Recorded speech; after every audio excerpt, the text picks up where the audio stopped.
tenemos invitado al representante de la Cámara, Wilder Escobar. Buenos días, ¿cómo está, doctor? Muy buenos días, Richard, muchas gracias. En primer lugar, a ustedes nuevamente por la invitación, por permitirnos participar de esos micrófonos, y muy complacido de estar en esta mesa, que por lo demás, cada vez que tengo la oportunidad de estar acá la veo mucho más grande. Sí. 8 personas trabajando alrededor de informar a los caldenses y a los colombianos. Muchas felicitaciones. No le hacen ni cosquillas al bolsillo el rector.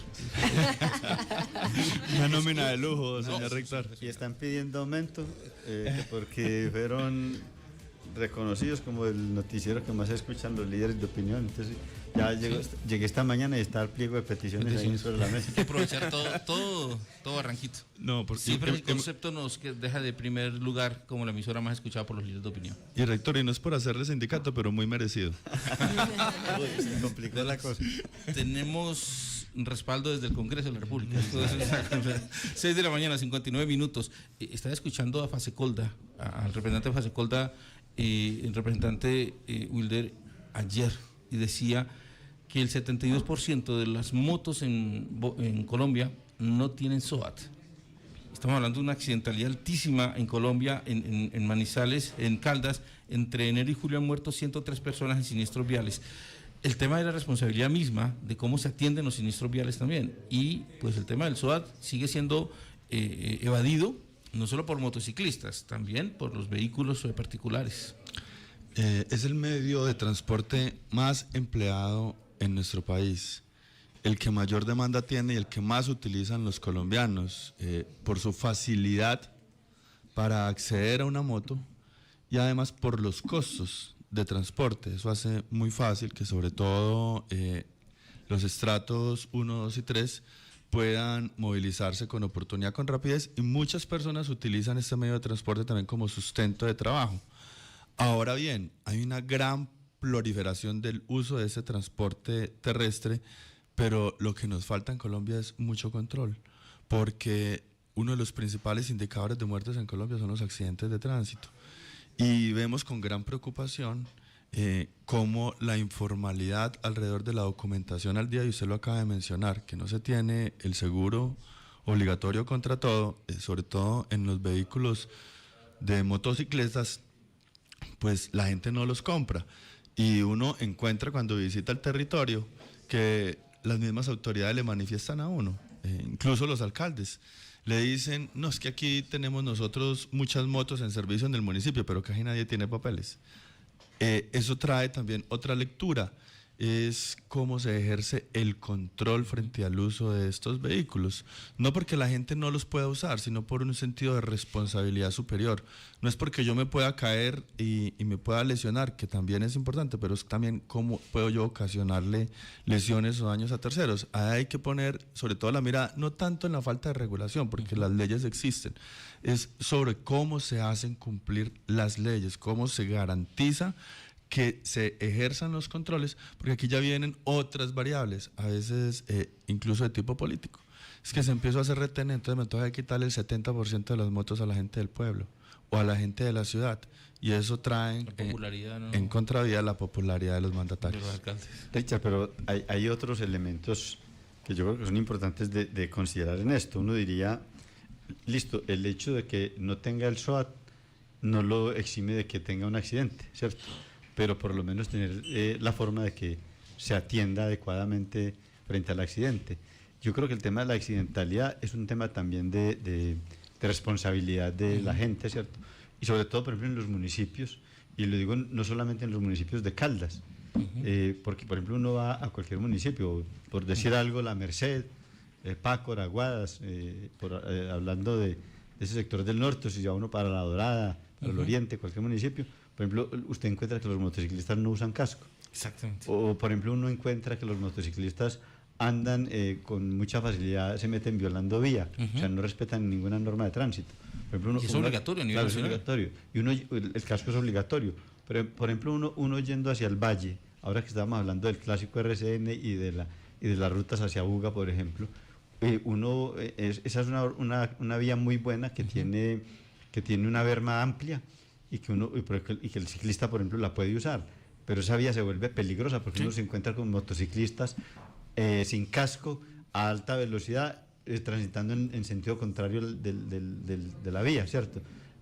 Por pereza de ir a dar una vuelta hasta el siguiente retorno. Entonces yo creo que hay un tema ahí que tiene que ver, por ejemplo, con los trámites mismos de la entrega por ejemplo, de los pases, ¿cierto? Sí. Y si se da la capacitación que se requiere y qué tanto la capacitación se vuelve solamente como el cumplimiento de un requisito o como efectivamente el aprender lo que hay que tener. Entonces yo creo que ese tema del control que plantea el representante es muy importante, ¿cierto? Porque y aquí por ejemplo uno ve en Manizales que hacen muchos operativos y los motociclistas se quejan mucho de que por qué los persiguen a ellos y no a otros, ¿cierto? Entonces usted viene subiendo de la estación Uribe hacia la Plaza Toros y usted encuentra un retén y usted pasa en el carro tranquilo y a todos los motociclistas los tienen ahí, sí. Y tienen la grúa llena de motos, ¿cierto? Precisamente es por eso, por la falta de ese cumplimiento de requisitos, por falta de cumplimiento de normas, o sea, los motociclistas, inclusive los mismos guardas de tránsito, los ve uno que incumplen las normas de tránsito, a los propios guardas, los ve uno que se meten por entre los carros, que eso está prohibido, pero es una práctica habitual. Entre los carros el movimiento está prohibido, sí. ¿No? Y se meten por allí. Y se meten por allí. Entonces yo creo que ahí tenemos que hacer es un trabajo de cultura ciudadana muy fuerte. El problema se suma a otro, y es lo que decía ahorita el representante, es la facilidad para comprar este tipo de vehículos, porque decomisan los vehículos y usted ve los patios llenos de motos pudriéndose, porque pues es más fácil sacar otra moto ya que recuperar y pagar la multa de la que le decomisaron, y eso está ocurriendo. Usted lleva la cédula, le entregan la moto y al mes apenas le cobran la primera cuota. Exactamente, entonces es fácil, y eso ahora, pues que no consumen gasolina, dijo el presidente. Sí, no consumen gasolina. Sí, o todos los que tienen motos son riquitos blancos. No, pero por ejemplo también hay gente que usa la moto porque le gusta la moto grande, por ejemplo, de alto cilindraje. Son ya por gustos, que ya son motos costosas. Pero yo creo que otro tema que toca ahí el representante Wilder es el tema de que la moto se ha convertido en un importante medio de subsistencia. Tal vez esta semana yo creo que era Néstor el que comentaba acá, hablaba de eso, de la moto como un elemento que, por ejemplo, ¿cuántos domiciliarios hay? Claro. Creo que alguno de ustedes decía, es una microempresa. Criticamos la moto, pero nos gusta que nos lleven el domicilio a la casa. Pero yo creo que eso hay que hacerlo, pero hay que trabajar en cultura ciudadana para que se respeten las normas. Yo estoy seguro que si se respetan las normas de tránsito, el número de accidentes se va a reducir, porque la gran mayoría de accidentes que ocurren es por falta de respeto a las normas de tránsito. La imprudencia también. Néstor, los datos. Richard, pues zonas críticas con mayor evasión del SOAT en motos. Aparece la costa Caribe, dentro de ellos está Atlántico, Sucre, Córdoba, Magdalena, que presentan los altos niveles de evasión. Algunos de los municipios alcanzan hasta el 60%, donde las motos circulan sin SOAT. Solo en agosto, en Colombia, fueron vendidas 100.000 motocicletas, solo en agosto. 7 de la mañana, 6 minutos.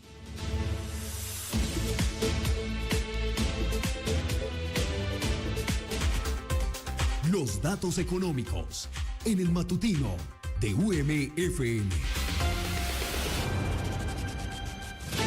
7 de la mañana, 6 minutos, la información económica a esta hora de la mañana. Pues Richard, el precio interno del café hoy es de 2.881.000 pesos. El café en la bolsa de Nueva York se paga a $3.71 la libra, mientras que la tasa representativa del mercado del dólar es de 3.898 pesos. El presupuesto de la Nación para el año 2026 es noticia hoy, doctor Wilder. ¿Cómo quedó? ¿Usted quedó contento? ¿Cómo quedó? 10 billones menos, pues no sé si es una mini reforma de 16 billones. 16 billones es plata, ¿no? Bueno, no, primero eso es una muy buena lectura, Richard. Efectivamente, el presupuesto general de la Nación, la buena noticia es que por lo menos no se fue por decreto. Bueno, eso es bueno. En comparación con el año inmediatamente anterior. Recuerden que la vez pasada no hubo acuerdo sobre el monto, sobre la ley de financiamiento, sencillamente se negó. El presidente lo adoptó por decreto y se mandó solo un año. Usted fue ponente el año pasado, ¿cierto? El año pasado también fui ponente. ¿Este año también fue ponente? Coordinador ponente. Coordinador ponente. Entonces, en ese sentido, el presidente se mandó solo un año. El Congreso se hizo un autogol. Se sacó de la ecuación del presupuesto, no volvió a participar, no pudo volver a opinar frente a los montos, el control político se limitó, todo por decreto. Este año el Congreso, entendiendo ese riesgo, calculó un poco más el debate. Entonces, cuando llegamos a la ponencia en el primer debate para debatir el presupuesto general de la Nación, nos encontramos con 3 escenarios. Un escenario que planteado por el gobierno nacional, presupuesto de 557 billones de pesos, donde iba incluida la ley de financiamiento o reforma tributaria, como lo conoce la gente, por casi 27 billones de pesos. Una ponencia intermedia, que fue la que firmamos 8 congresistas, donde era como una conciliación entre el gobierno y la oposición, donde se propuso 10 billones de pesos menos para tener como partidor y comenzar a debatir la ley de financiamiento. O sea, ya no sería por 27, sino cercana a los 17, 16,9 en realidad. Sí. Y una tercera ponencia, que era la que proponía la oposición al gobierno, de solo 530 sin ley de financiamiento. Al final, el Congreso llegó a un consenso con el gobierno, el ministro también, como vocero del gobierno, avaló y se aprobó la de 547 billones de pesos. Cuando uno habla de consensos, es acuerdos donde cada parte cede, ¿de acuerdo?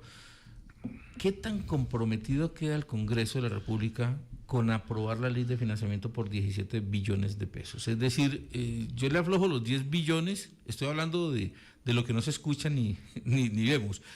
Yo le aflojo los 10 billones, diría el ministro de Hacienda, pero ustedes me aprueban los 17 billones de la reforma. No, eso es un partido de fútbol que todavía se jugó el primer tiempo y le falta el segundo. Ese es el primer debate y le falta el segundo debate. Sí. Entonces, lo que se aprobó... ¿Pero ese compromiso no está? No, porque además el Congreso es autónomo en sus decisiones. A esto le falta un segundo tiempo, que es el segundo... el segundo debate para la ponencia. Y en ese sentido, ahora lo que se viene es entrar también a que se designen coordinadores y de la ley de financiamiento y empezar a entender un poco cuáles son esas actividades económicas que el gobierno quiere gravar. Y ahí va a venir un debate interesante. Puede suceder que, por ejemplo, se hunda la ley de financiamiento, porque en el Congreso de la República hay muy poco ambiente para aprobarle nuevos impuestos a un gobierno que ya va a terminar su mandato. Lo que pasa es que eso también tiene una mirada mucho más amplia, porque el próximo gobierno entrega el próximo 7 de agosto del año 2026. Lo que significa es que el presupuesto que se apruebe para el 2026 le va a corresponder 7 meses a el gobierno de Gustavo Petro, pero con ese mismo presupuesto los otros 5 meses lo va a tener el próximo gobierno, el próximo presidente de la República. ¿De qué va a ser, de qué línea? Pues eso lo tendrán que definir los colombianos. Pero desde el punto de vista de las finanzas del país hay una responsabilidad grande, porque el país sí tiene problemas fiscales de fondo. Problemas graves. Y que le toca asumir al nuevo gobierno. ¿Usted cree que el gobierno sí afloja, profe Duan, allí dejar de percibir 10 billones a cambio de nada? Pues de acuerdo con esto. Pues uno creería que no. Ahora, yo no sé cómo quedaría el Congreso que apruebe un presupuesto que dentro de las fuentes de financiamiento planteadas está la ley de financiamiento. Bueno, a mí me gusta más decirle reforma tributaria. La reforma, sí. Que está planteada una reforma tributaria como uno de los elementos de financiación. Pues quedaría muy mal el Congreso después de decir no va a aprobar la reforma tributaria, ¿cierto? Entonces uno creería que de pronto está ahí pues casi que como un deber moral de aprobarla, creería uno, ¿cierto? Pero yo creo que digamos que en eso sabemos que el país viene con problemas fiscales importantes. Digamos que se plantea que el déficit del Producto Interno sobre el Producto Interno Bruto sería un 7.1%, que cercano a los 128 billones de pesos. Eso, digamos, dentro de esa ley dentro de ese presupuesto que se aprueba, ¿qué se hace con respecto a ese déficit fiscal? O sea, se permite que se incremente, porque si no se aprueba la ley de financiamiento, entonces sería aún más grave el problema fiscal del país. Lo que pasa es que dentro del monto del presupuesto hay que entender también que cerca del 92% de ese presupuesto ya es un gasto comprometido que tienen los colombianos. Eso es lo que llaman gasto inflexible. ¿Y qué es ese gasto inflexible? Son los recursos que sí o sí siempre se tienen que gastar y se tienen que ejecutar. Usted no tiene forma de recortar. Ejemplo, el servicio a la deuda, 102 billones de pesos para pagar lo que vemos los colombianos en deuda interna y externa. ¿Usted los paga o los paga? Pero no De es ni eso- siquiera pagar la deuda, es el servicio de la deuda. O sea que- Aproximadamente el 70% se va para el pago de intereses, solamente el 30% para el pago de capital. Cuando usted empieza a analizar estas cifras, entonces encuentra que también hay un 88 billones de pesos que usted tiene que girarle sí o sí a los departamentos y municipios, que es el sistema general de participaciones. Usted encuentra que el del presupuesto general de la nación tiene que girar sí o sí 87 billones para el pago de pensiones, porque si no, ¿cómo usted le va a suspender las pensiones a los colombianos? Usted encuentra que dentro de ese presupuesto 87 billones de pesos son para gastos de personal, de los cuales el 82% se los consume la fuerza pública y el sistema de justicia. Entonces, ¿usted cómo usted eso sí o sí lo tiene que gastar? ¿Es un 25% que queda ahí para inversión o, No, o libre? Pues, la inversión que estaba calculada dentro de este presupuesto estaba representando aproximadamente un 16% dentro del monto del presupuesto. Entonces, casi un 65% en gastos de funcionamiento. Entonces, cuando usted empieza a entender estas cifras, la flexibilidad que tiene ese presupuesto es muy pequeña. Y este presupuesto viene cojo. Desde prácticamente desde el año 2022-2023, cuando se generó un presupuesto con una expectativa muy amplia de recaudo, pero ese recaudo se cayó porque, si ustedes lo recuerdan, la Corte Constitucional declaró inexequible en su momento la deducibilidad de las regalías porque se estaba generando un doble cobro. Y ahí inmediatamente quedamos ya con un hueco fiscal cercano a los 13-14 billones de pesos.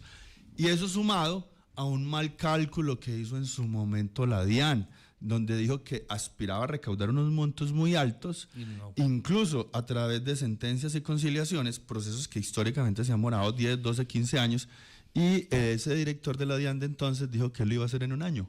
Eso generó otro hueco como de 10 billones. Entonces, desde ahí arrancó cojo ese presupuesto, tanto que hoy el Comité Autónomo de la Regla Fiscal dice que el presupuesto general de la Nación hoy puede tener un vacío, un hueco fiscal cercano a los 40-45 billones de pesos. El de 2025.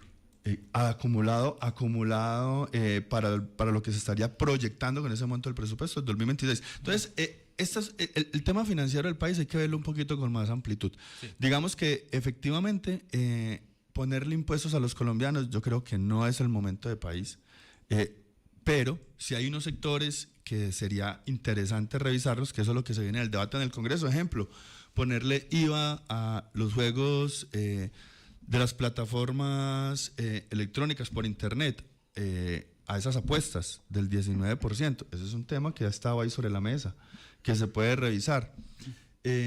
Entonces, ahí está el reto en lo que se viene en el debate con esta ley de financiamiento.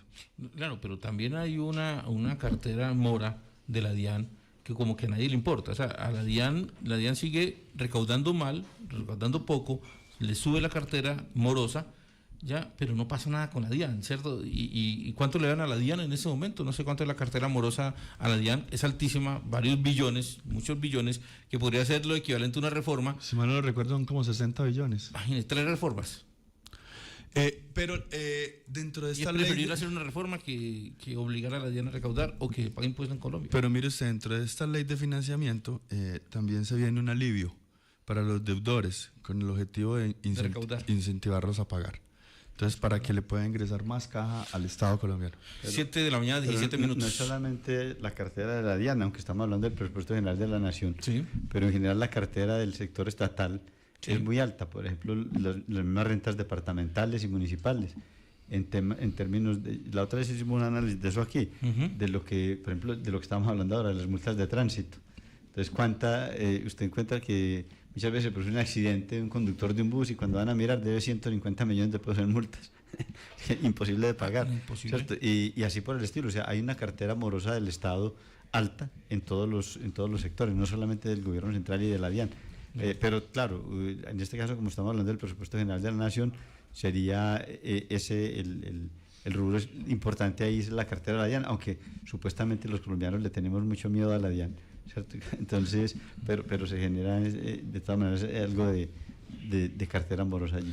Estamos hablando con Wilder Escobar, representante de la Cámara, ponente coordinador de lo que es la ley de presupuesto para el año 2026. En términos de pérdida por evasión tributaria, se alcanza el 1.9 billones de pesos que se dejaron de recaudar solo en enero de 2025, y la evasión anual estimada en Colombia se mantiene sobre los 80 y 100 billones de acuerdo a estudios históricos proyectados actualmente. El otro tema que tiene que ver con el presupuesto es el recorte en las transferencias a las regiones. ¿Qué ha pasado con la transferencia a las regiones? De acuerdo con lo que está programado allí, pues a Caldas le va bien, suben un 12% lo que son las transferencias desde el Estado central, pero hay regiones como Chocó, los antiguos territorios nacionales, Amazonía, ya que disminuye muchísimo el tema de los recursos que llegan desde la nación. ¿Qué hacer con estas regiones que van a seguir empobrecidas?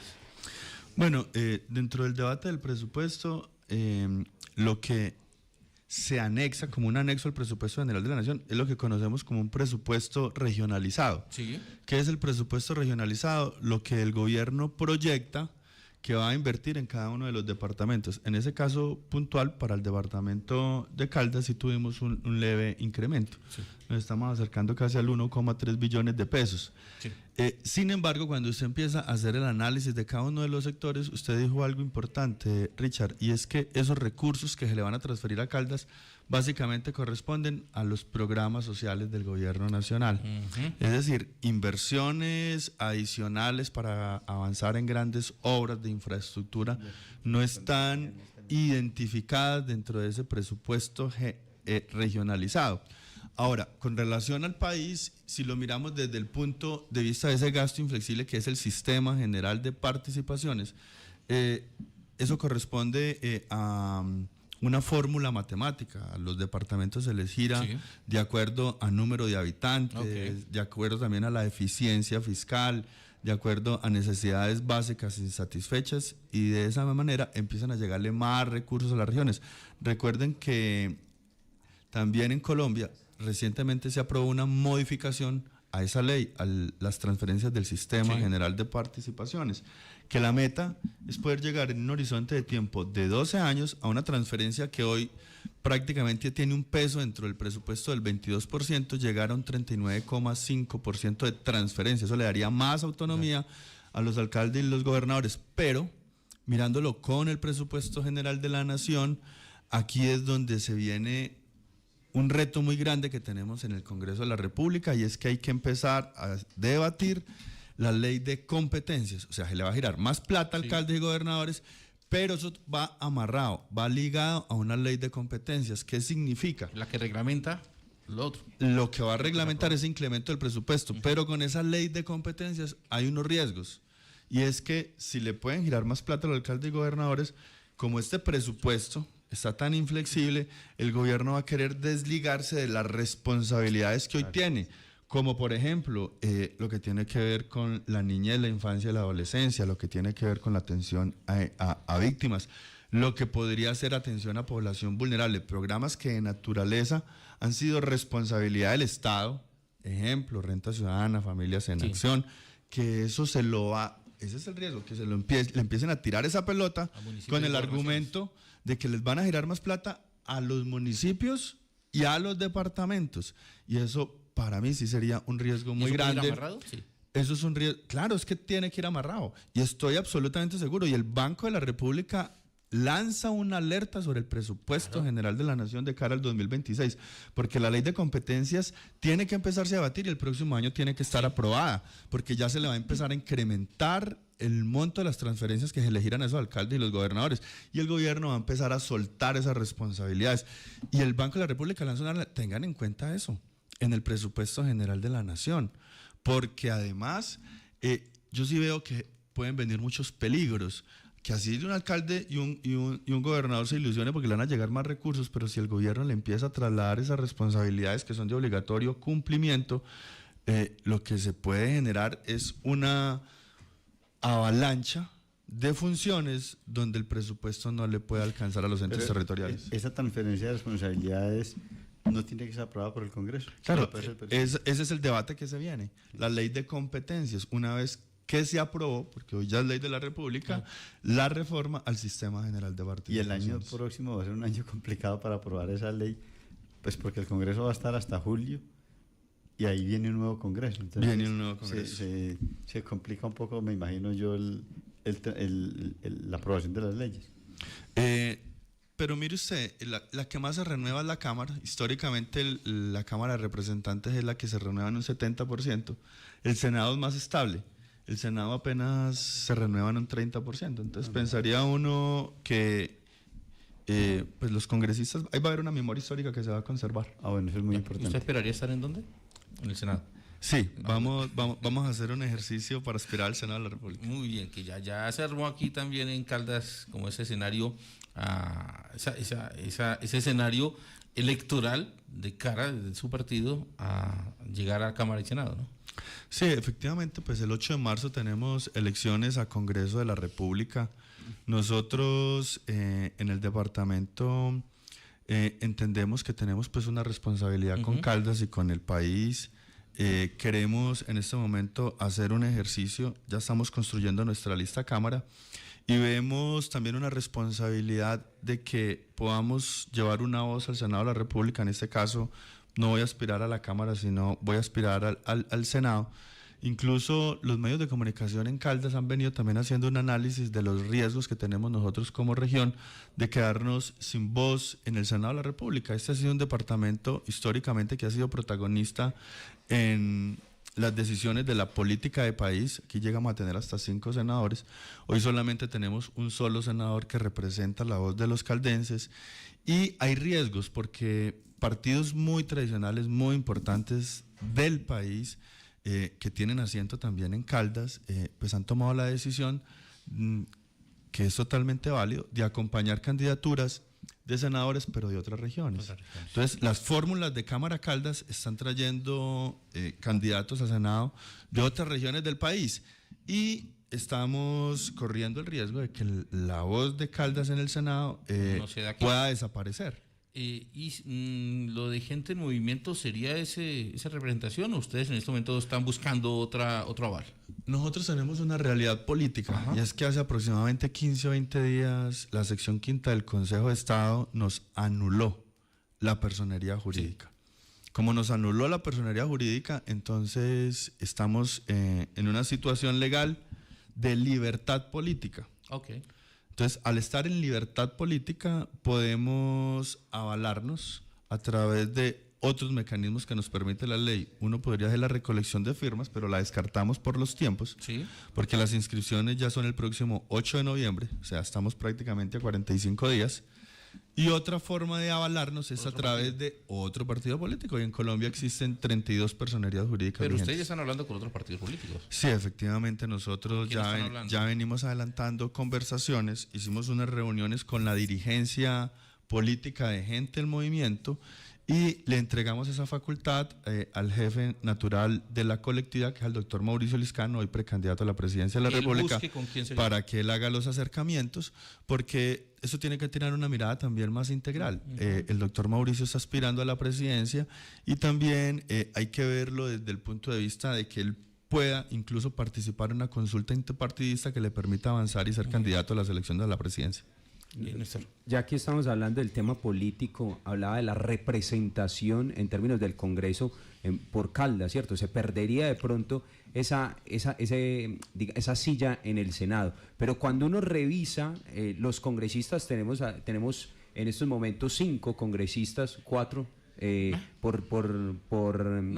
Cámara son 5, ¿cierto? Sí, y cuando uno encuentra, digamos, esa mirada donde uno dice como que no hay una comunicación entre los 5, Entonces, ¿dónde está el liderazgo? Cada uno va por su lado. ¿Cómo reflexiona usted el tema de que muchas veces los caldenses no sientan una representación, un liderazgo firme, una colectividad, una unión que los lleve a representarlos realmente en el Congreso, como sucede con otras regiones como Antioquia, Atlántico, que terminan siendo colectividades más allá de los partidos, sino que representan un territorio? Hay mucha polarización política en Colombia. Colombia está dividido prácticamente en los extremos, en derecha e izquierda, y eso también ha golpeado bastante el departamento de Caldas y incluso impide ponernos de acuerdo en temas de región, en proyectos estratégicos y temas de interés general de la comunidad. Hay una realidad política, y es que en la medida en que las voces se junten, toman más fuerza en estos órganos colegiados y corporaciones públicas. Cuando se juntan los antioqueños son 32 congresistas hablando por Antioquia. Cuando se juntan los costeños son 64 congresistas hablando por la costa. Nosotros intentamos hacer un ejercicio de juntar 29 congresistas del eje cafetero y Tolima para que nuestra voz sea amplificada y escuchada. En el transcurso del ejercicio, esas voces se fueron quedando en el camino porque no se logró consolidar una unidad para defender intereses estratégicos de región. Y yo creo que uno de los mejores ejemplos que estamos viviendo hoy en Caldas es la concesión Pacífico 3. Entonces cada uno está jalando la camiseta para el lado que más le convenga. Incluso yo escuchaba que algunos congresistas del Quindío estaban incómodos por la voz que estábamos diciendo al inicio de que el peaje tenía que recaudarse de una manera equitativa, es decir, que si en Caldas se recaudaba el 30-40%, pues que el 30-40% se ejecutara en inversión en Caldas. Si el otro 30% era en Risaralda y el excedente en Quindío. Los del Quindío estaban bravos porque se estaba hablando de una vía para comunicar al Quindío con Valle del Cauca y el Pacífico. Entonces, que ¿por qué no se iban a poder hacer esas vías con recursos del peaje si era regional? Ese tipo de distancias diametrales ocasionan a veces a que no logremos generar una sola unidad para defender los intereses de región. Hoy, por ejemplo, en Caldas el debate está en si levantamos o no levantamos los peajes, y también vemos unas diferencias políticas muy marcadas. Quienes dicen que sí, quienes dicen que no frente al modelo de concesión. Entonces, esa situación ha ocasionado que no logremos unificar una sola voz, la polarización política que hay en el país. Pero lo que no podría suceder, además a la polarización, que es natural dentro del debate político, es que un departamento tan importante como el departamento de Caldas se va a quedar sin representación en el Senado de la República, que es la voz nacional. Porque si bien es cierto, Caldas tiene 5 representantes a la Cámara, esa es la representación que se tiene por regiones en el Congreso de la República. Pero ese poder de participar, de decidir y de incidir en las decisiones de política nacional no se podría poner en riesgo de no llevar candidatos al Senado de la República a la región. Richard, yo personalmente celebro que el representante Wilder Escobar decida lanzarse al Senado y ojalá aparecieran más aspirantes de este territorio al Senado, porque lo que él nos comenta sobre la pérdida que ha tenido el territorio de representación política y de las posibilidades de atraer recursos, por ejemplo, en esa distribución del que hablábamos hace un rato, pues la fuerza de los parlamentarios es muy importante, y especialmente pues del Senado, porque pues sabemos que en la Cámara tenemos un número de curules determinado y eso no se va a perder. Pero sí es importante que aquí vienen senadores de otros departamentos a buscar los votos, y muchos han conseguido una votación importante acá, y nosotros hemos perdido esa representación como departamento. Caldas es un departamento que históricamente ha tenido mucha influencia en el país, en los ámbitos políticos, que se ha venido perdiendo en los últimos años. Entonces celebramos que hayan candidatos de este territorio, que no nos veamos en la obligación de votar por candidatos foráneos, sino que podamos votar por los candidatos que van a representar los intereses del departamento de Caldas. 7 de la mañana, 32 minutos. La lista de la Cámara por gente de movimiento, ¿ya hay 4 de 5 o ya están los 5? En este momento la lista tiene 4 candidatos. Sí. Esperamos completarla con un quinto para quedar ya con el equipo completo. de cara a las próximas elecciones. ¿Quinto o quinta? Quinta, vamos a ver qué puede suceder en el transcurso de Pero se estos días. necesitan 2 mujeres para tener también el hoy cumplimiento de ley de cuotas. Hoy Sí. sigue la ley vigente que es 70-30. Sí. Entonces, con 2 mujeres, digamos que técnicamente sería suficiente. Ok. Hoy contamos con las 2 mujeres, que es Paula Toro Sí. y Cristina Jaramillo. Ay, Cristina Jaramillo. Entonces, ahí Supía, tenemos, ¿no? Raíces supieñas. raíces supieñas, Sí, exactamente. Y tenemos 2 hombres, que es Fabio Moncada Sí. y Manuel Correa. Y Manuel Correa. ¿Y el quinto nombre no tienen todavía? ¿O qué pasa allí? No, estamos en diálogos con algunas organizaciones políticas, incluso distintas a lo que ha sido el equipo político nuestro de gente ok. del movimiento. Nosotros consideramos que si pudiéramos hacer un ejercicio de diálogo, de concertación, donde sumáramos esfuerzos, incluso con otra colectividad que traiga votos distintos a los de gente del movimiento, podríamos estar pensando en que lograríamos 2 cámaras en el departamento de Caldas. Ok, le van a apuntar a 2 cámaras. Vamos a trabajar para Yo ganar 2 quiero cámaras. preguntarle Y que esa lista de los 5, perdóneme rector, hay un segundo, y que esa lista de los 5 pues me acompañe en la aspiración a Senado, porque pues es un salto importante, el Senado es nacional, Claro. pero el umbral en Cámara puede estar en 35.000 votos, lo que significa es que un representante de la Cámara con 35.000 votos sale elegido. Para el Senado de la República, pues hay que apostarle por lo menos 80.000 votos. O sea que usted más o menos ya tendría casi el 50% de la votación que requiere, la tendría en Caldas. El otro lo conseguiría por fuera. Claro, aquí hay que hacer un trabajo mixto. Nosotros aspiramos que entre un 60-70% pueda salir del departamento de Caldas y salir a hacer ese ejercicio nacional en busca de un 30% para poder que los números cuadren, lo que nosotros llamamos la caja electoral. Ya, se le voltea a usted la torta con lo que está diciendo ahora. Habrá otras regiones de, mire, trayendo gente de Caldas que voten por ellos y No, pero y es que- no son de aquí. No, pero mire usted lo paradójico. Mire usted lo paradójico. Es que del departamento de Caldas, increíble, la mayoría de los votos del departamento de Caldas se van a ir con personas de afuera. Sí. Entonces a nosotros nos toca que salir, Buscar- hacer lo mismo. Traer de afuera. Traer de afuera. Pero Caldas podría, por ejemplo, elegir un senador solo con los votos de Caldas. No, Caldas podría elegir, si se pusiera de acuerdo Caldas, se podría elegir 2 y hasta 3 senadores. Es que Caldas llegó a tener 5. Caldas llegó a tener 5. Lo que pasa es que eso ya no sucede. O sea, Ya, ¿esos 5 senadores eran con votos de Caldas todos? No, Estaba Barco. pero se Yepes. soportaban en gran mayoría. Muchos sacaban 50, 60. El doctor Omar Yepes llegó a sacar 100.000 votos en Caldas. 100.000. 100.000. Me dicen que Barco también estaba en los 80.000. Sí. Entonces ellos se podían elegir solo en Solo Caldas. acá. O sea, el senador Yepes hubo una época que sacó 102.000 votos exactamente, 102.000 algo, solo en Caldas. Solo en Caldas. Sí. Y Víctor Renan Barco también tenía una votación importante. 80.000. Muy importante. Sí. 7 de la mañana, 35 minutos. Hablemos de cultura a esta hora de la mañana. La inauguración del Festival Internacional de Teatro, que será a las 7 de la noche en el Centro Cultural y de Convenciones Teatro Los Fundados. ¿Qué hacer para que la cultura deje de ser la cenicienta, hombre, siempre en los presupuestos oficiales? Esa ha sido una realidad. En el caso colombiano, en este presupuesto general de la Nación, el presupuesto para el Ministerio de Cultura está llegando a los cerca de 1,3 billones de pesos. Digamos que dentro de las distribuciones presupuestales no le fue tan mal en últimas Al ministerio. Sí. Ministerio de Cultura. ¿De eso cuánto para funcionamiento? Para funcionamiento, yo creo que debe de ser aproximadamente... 70. No, por ahí tanto. un 20, un 30%. ¿Sí? Sí. Lo demás se van para programas, Muy bien. sobre todo programas. Muy bien. Profe, usted ya tiene que irse. Tenemos grados hoy, ¿no? ¿Cuántas Sí. ceremonias? Son 4 ceremonias de Ok, grado. muy bien. Sí, Richard, pero yo creo que ese tema de la cultura es apropiación de presupuesto de parte en el presupuesto general de la Nación, Sí. pero también en los presupuestos territoriales, Sí. ¿cierto?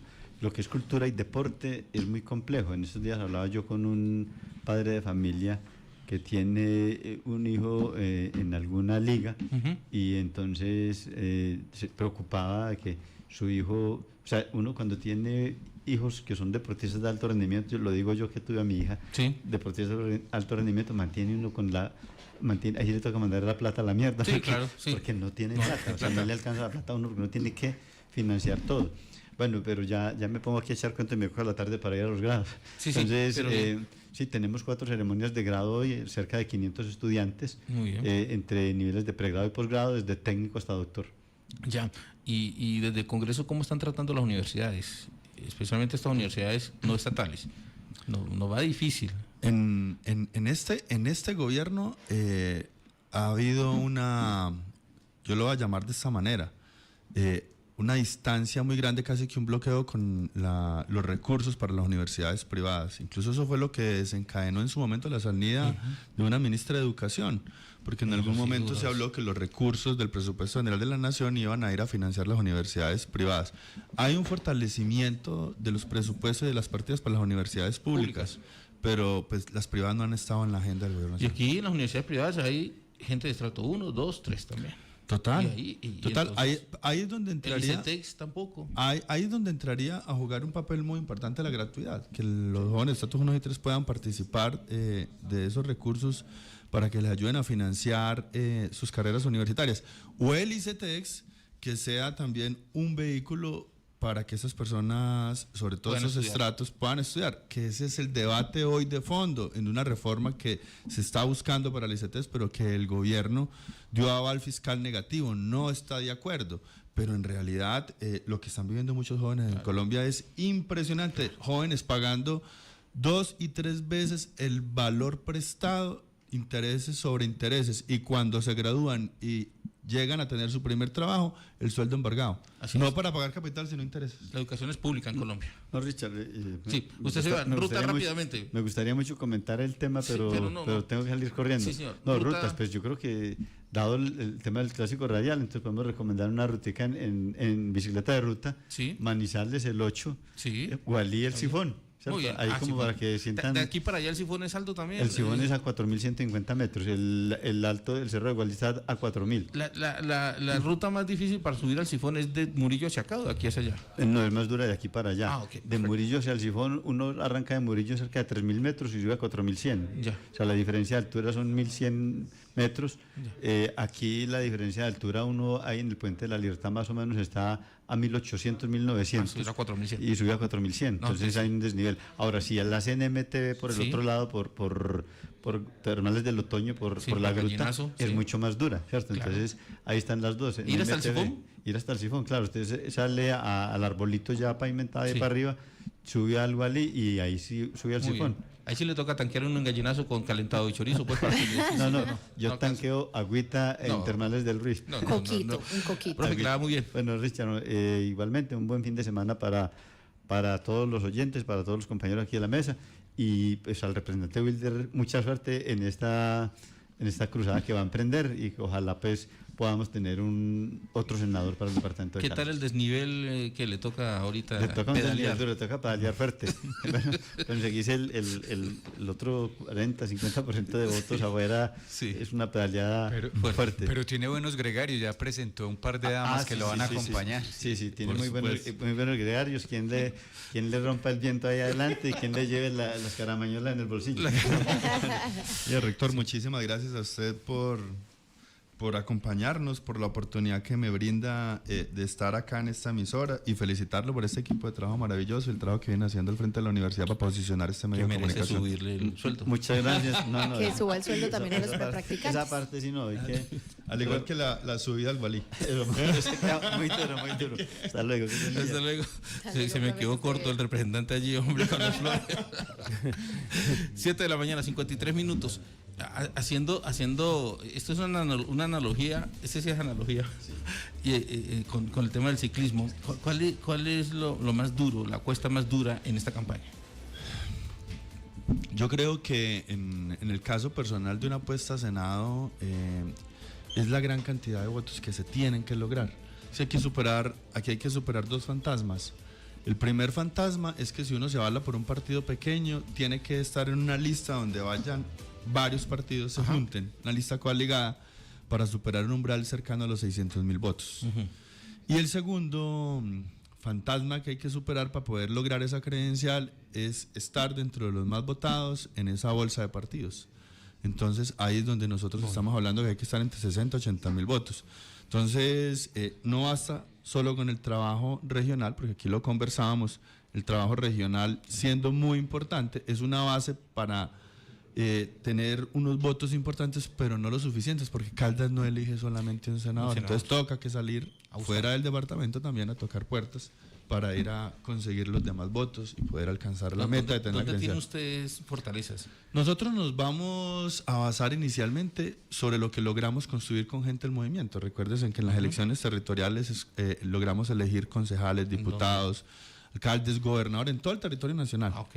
En todo el territorio. Van a tomar la plataforma. Entonces, esa va a ser la base inicial. Digamos que es como el capital semilla. Sí, claro. Ahí El está. capital semilla. Entonces, con ellos vamos a empezar a hacer un trabajo importante en todo el territorio nacional. ¿Qué piensa de la decisión del pacto histórico? Bueno, el pacto histórico anda. Decidió no hacer consulta. Eso estaba previsible. Era predecible porque no se pusieron de acuerdo. Incluso sus candidatos hasta esta semana estaban diciendo que no iban a firmar un documento donde se comprometían que apoyaban al que saliera vencedor de la consulta. Gustavo Bolívar, con unas diferencias muy enormes con Daniel Quintero. Entonces yo creo que se les apareció fue la Virgen para encontrar el mejor argumento y aplazar esa consulta. ¿Usted qué tan cercano es a ese sector?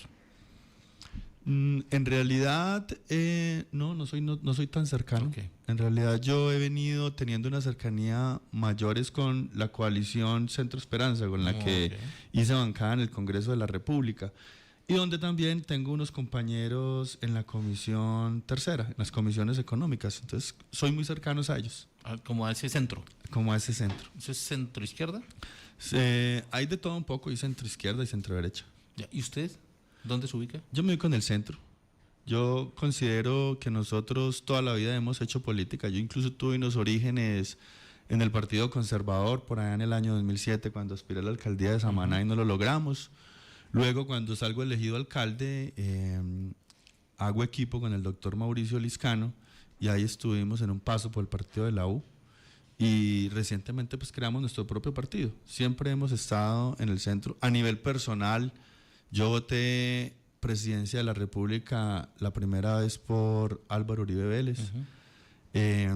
La segunda vez yo voté por Juan Manuel Santos, votamos por Germán Vargas, luego votamos por Iván Duque. Y bueno, recientemente pues tomamos la decisión de acompañar la propuesta del programa de gobierno de Petro.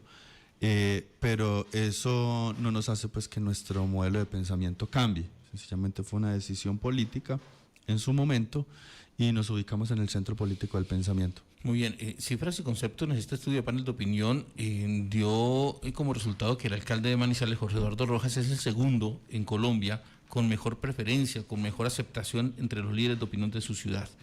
¿Y qué opina de esto? ¿Cómo le ha ido al alcalde? Bueno, yo creo que el alcalde llega al frente de la ciudad con un sentimiento generalizado de los habitantes de ponerle orden a los temas inmediatos. Yo creo que el alcalde en ese tema ha hecho un trabajo. Terminaron las obras que él heredó. Todas esas obras ya se están terminando y se le están entregando a la ciudadanía porque había de pronto en su momento un sentimiento de incertidumbre porque muchos recursos invertidos, obras estratégicas de ciudad y no se hayan finalizado. Yo lo que siento es que la ciudadanía a hoy está reconociendo ese trabajo, el hecho de salir, escucharlos, remodelar parques, tapar huecos en la ciudad. Ese es un trabajo que la gente estaba esperando. Lo que yo esperaría es que el alcalde no se quede solamente ahí, no se lo va a consumir el día a día, ya está llegando 2 años de gobierno. Sí es importante también pensar en proyectos estratégicos y visión de largo plazo de la ciudad. ¿Qué va a pasar con el sistema integrado de transporte? ¿Hacia dónde va a ir la ciudad de Manizales? Es decir, temas que sean relevantes pensando en una ciudad en 15, 20 y 30 años que se empiece a delinear el desarrollo de la ciudad. Y el gobernador quedó de octavo en ese listado. ¿Cómo le ha ido al gobernador? Bueno, el gobernador es un hombre muy cercano a la gente, es un hombre de territorio, es un hombre que visita los municipios, es un hombre que tiene contacto con la gente, es un hombre con una condición humana única. Yo personalmente admiro mucho esa capacidad de trabajo del gobernador. Es un hombre que ha venido tratando de avanzar en un proyecto bandera. Él en su formación como médico, él está trabajando para dejar una red hospitalaria muy fortalecida en el departamento de Caldas. Ahí se están construyendo varios hospitales, dentro de ellos el hospital Santa Sofía, y también ha tenido una condición administrativa similar a la del alcalde Jorge Eduardo rojas, encontrarse con varios proyectos. A diferencia del alcalde Jorge Eduardo, pues el alcalde Jorge Eduardo ya varios de esos proyectos los ha podido entregar. El gobernador se encontró con unos retos importantes porque pues digamos que varias de esas carreteras hoy se encuentran suspendidas, no han podido terminar, y lo mismo que los proyectos de vivienda. Entonces son retos administrativos que tienen que sacar adelante, pero yo veo que hay una administración de cara a los ciudadanos, una administración que va en articulación con las necesidades que tienen las regiones. Yo, por ejemplo, veía en estos días que algunos diputados de la Asamblea se oponían al tema de invertir recursos de las vigencias futuras, que ahora que hablamos de presupuesto, también viene a colación. ¿Qué son las vigencias futuras? El gobierno nacional está diciendo, mire, yo le voy a girar plata en el año 2028, le voy a girar plata en el año 2029 y plata en el año 2030 para que termine de pavimentar algunas vías. Pues ante la necesidad de tener vías pavimentadas, lo que dijo el Invías, le voy a autorizar para que usted haga un crédito, lo invierta hoy, termine de pavimentar esas carreteras y con lo que yo le voy a girar en el 27, en el 28, 29, paga. ¿Cómo no va a ser muy oportuno para una comunidad que le pavimentan la carretera hoy, que con los recursos que vienen a futuro pues se paguen? Y muchos diputados decían que ahí podían haber riesgos de corrupción, que se estaban invirtiendo mal los recursos. Falso. Lo que hace el gobernador es precisamente tratar de generarle bienestar a una comunidad hoy con unos recursos que van a llegar hacia adelante. Entonces yo creo que el gobernador viene haciendo una muy buena tarea, lo que pasa es que en unas condiciones distintas de contexto y de antecedentes administrativos frente a varias horas que no se han podido terminar. Muy bien, doctor Wilder Escobar, muchas gracias, hombre, por venir a esta mesa de trabajo. Richard, a usted nuevamente mil y mil gracias pues, por la invitación, por la apertura, a usted y a todo el equipo de trabajo, muy amables, por permitirme compartir con ustedes esta mañana, y también un saludo muy especial a toda la gente que nos escucha. Porque apenas piensa la pedaleada, estaremos hablando, ¿no? ¿Cómo va la cosa? Apenas estamos calentando. Apenas estamos calentando. Muchas gracias, Richard. Está en la calistenia. Sí, señor. A Daniela Zuleta, del equipo de comunicaciones del representante, muchas gracias también, nuestra graduada aquí de la Escuela de Comunicación, también en estos procesos de comunicación, en este caso comunicación política. 8 de la mañana, 1 minuto.